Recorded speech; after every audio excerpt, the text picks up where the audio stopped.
l'amélioration du climat des affaires et des investissements. Voilà, bonjour. C'est difficile de toute façon. C'est ça, avec le temps. Alors, je vais revenir un peu.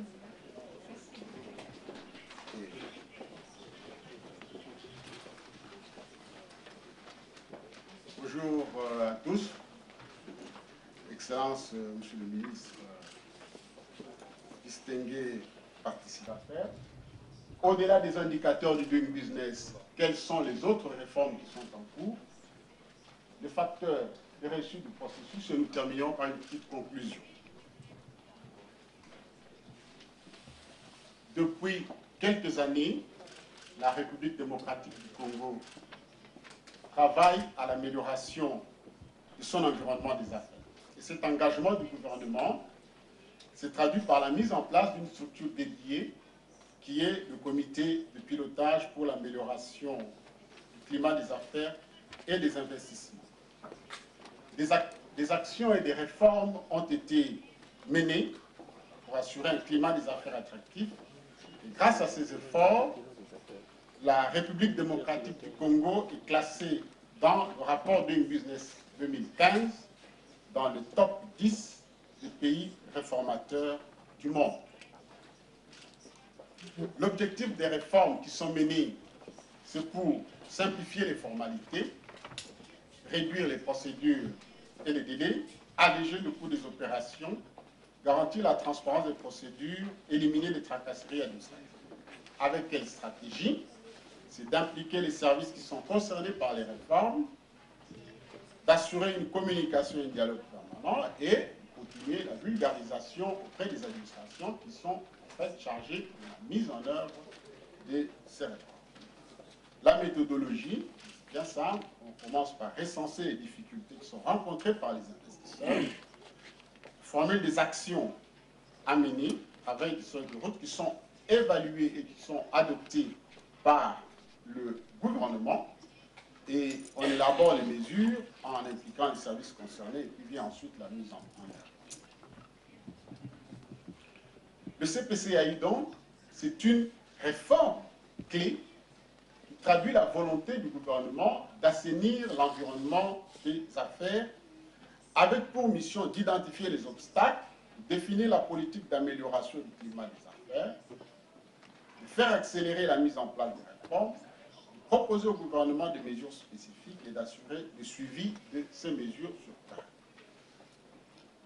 Quelles sont les réformes mises en œuvre? D'abord, la promulgation d'un certain nombre de codes, qui sont le code des investissements, le code minier, le code forestier, le code du travail et le code de douane, qui intègre les meilleures pratiques en matière de facilitation des importations et des exportations contenues dans l'accord de Kyoto. Il y a la mise en place d'un certain nombre de lois, notamment la taxe sur la valeur ajoutée et de la loi relative au marché public. La création de l'Agence nationale pour la promotion des investissements, la mise en place de l'initiative pour la transparence dans les industries extractives, la mise en place du CPCAI et la mise en place du guichet unique de création d'entreprises, nous le verrons un peu plus loin, qui permet la création d'une entreprise en RDC en 3 procédures, 3 jours maximum et pour un coût ne dépassant pas $120 américains. Et l'adhésion à l'OADA, qui est entrée en vigueur depuis 2012 et qui offre plusieurs avantages. Les réformes, qu'est-ce qui se passe là? Donc l'OADA, qui apporte comme avantage, notamment, la sécurité juridique et judiciaire des investissements.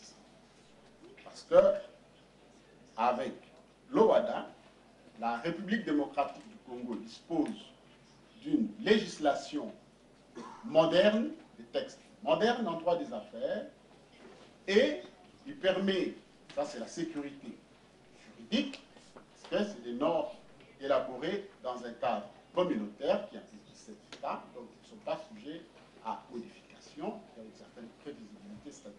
Donc, une législation moderne, du droit des affaires, issue de l'OHADA, et la sécurité judiciaire, en ce sens que il y a maintenant une juridiction supranationale pour traiter contentieux commercial, c'est-à-dire la République démocratique du Congo au niveau du premier degré et au niveau de l'appel, c'est la juridiction de la République démocratique du Congo. Et s'il faut aller en cassation, intervient une juridiction supranationale qui est à Abidjan et qui s'appelle la Cour commune de justice et d'arbitrage. Donc, il y a un renforcement de la sécurité juridique, judiciaire, la promotion de l'arbitrage, c'est le pouvoir OHADA, l'arbitrage étant la justice par excellence pour le contentieux commercial, l'élargissement de l'éventail des sociétés commerciales, l'extension des sûretés fiables, l'adoption du statut d'entrepreneur et la mise en place de procédures de faillite qui privilégient le redressement. Quelles sont les réformes engagées dans le cadre du Doing Business? Alors, depuis 2012, la République démocratique du Congo a adopté une feuille de route qui est pilotée par indicateur. Et les réformes essentielles dont je vais vous parler ici, c'est sur la création des entreprises. Donc, il y a la mise en place d'un guichet unique de création d'entreprises avec regroupement des procédures, un formulaire unique, un paiement unique. On a supprimé l'exigence du capital minimum pour ceux qui créent des sociétés par action, des sociétés à responsabilité limitée. On a simplifié les preuves de libération du capital, l'authentification des statuts et toutes les formalités, comme je l'ai dit précédemment, s'accomplissent au sein du guichet unique en 3 jours et pour un coût de 120 €. Sur le permis de construire, qui est un indicateur S, il y a adoption d'un nouveau mode de calcul de la taxe de bâtisse qui est basée sur le mètre carré, donc sur la surface, au lieu du pourcentage, comme cela se faisait avant. On a réduit de moitié le taux de permis de construire et le délai de délivrance a été fixé à 30 jours. Il y a des réformes en cours, présentement, qui sont l'informatisation de ce processus de délivrance de l'autorisation de bâtir et l'élaboration d'un code de l'urbanisme qui permettra d'avoir un corps de texte moderne et qui s'applique aux questions de l'urbanisme. Sur les transferts de propriété, donc les mutations immobilières, il y a un affichage obligatoire de frais de procédure et les droits proportionnels payés pour la mutation immobilière ont été ramenés de 6 à 3%. Comme réforme en cours, il y a la modernisation du cadastre foncier et la révision du code foncier. Sur le paiement des taxes et impôts, il y a une réduction de 40 à 35% du taux d'imposition des sociétés sur les bénéfices, une simplification des formulaires des déclarations d'impôts et une fusion des échéances des dépôts de déclaration. La fusion concerne les échéances des impôts à paiement mensuel.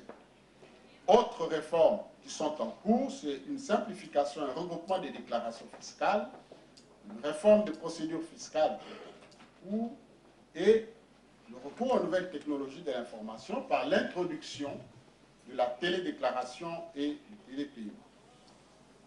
Sur le commerce transfrontalier, il y a une adoption d'un nouveau code de douane, comme je l'ai dit, et actuellement, il y a la mise en place, ou le recours au Sidonia World, ou la douane sans papier, qui a permis d'accélérer les procédures d'importation et d'exportation, et le nombre de documents requis pour les opérations d'import et d'export a été également réduit.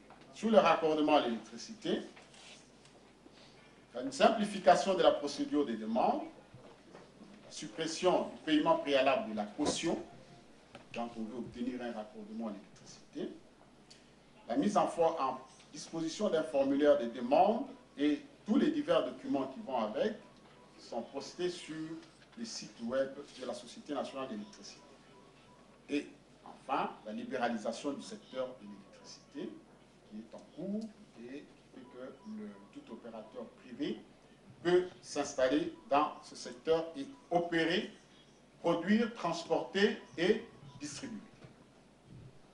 Sous l'exécution de contrats, RDC a fait un effort pour installer 10 tribunaux de commerce du pays. Elle a ratifié la Convention de New York sur l'exécution de sentences arbitrales étrangères et 2 centres d'arbitrage fonctionnent à Kinshasa. Il y a d'autres réformes qui sont en cours, notamment l'opérationnalisation de nouveaux tribunaux de commerce dans d'autres chefs-lieux de province et la loi sur les tribunaux de commerce qui est revue dans le sens d'imprimer une certaine célérité dans le traitement du contentieux commercial. Sur l'accès au crédit, modernisation de la centrale des risques de la Banque centrale par le logiciel EasySeries et il a été promulgué la loi sur le crédit bail. Cette loi favorise l'exercice ou la pratique du crédit bail en République démocratique du Congo. Et parmi les réformes en cours, il y a une réforme importante qui est la libéralisation du secteur des assurances, pour lesquelles le Code des assurances a été promulgué, et la libéralisation sera effective dans une année, c'est-à-dire au mois de mars 2016. Donc, c'est le délai qui a été indiqué dans. Au-delà des indicateurs de business, il y a d'autres réformes qui sont menées,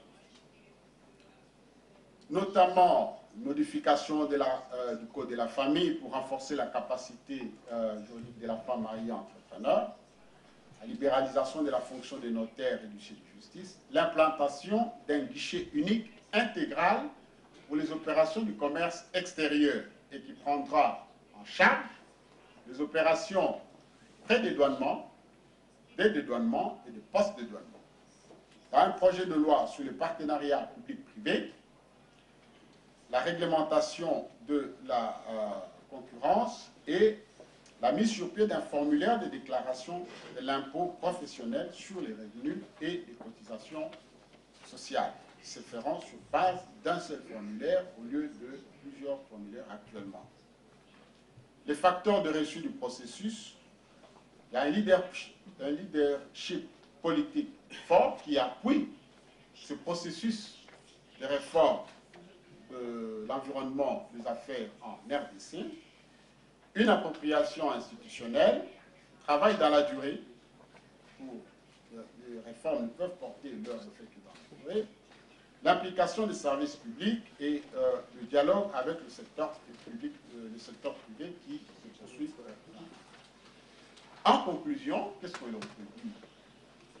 On peut dire ceci que la RDC est actuellement un pays en pleine mutation, qui a initié des réformes courageuses afin d'améliorer significativement son environnement des affaires et de créer les conditions favorables à l'investissement privé. Ces efforts ont été reconnus dans le Doing Business et qui classe la RDC parmi les pays ayant mené le plus de réformes dans le cadre de l'amélioration de l'environnement.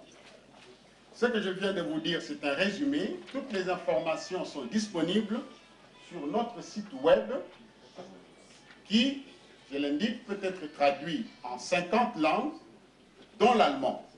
Donc, vous pouvez aller sur ce site et obtenir plus de détails, plus d'informations que je n'en ai donné, et je termine par là. Merci.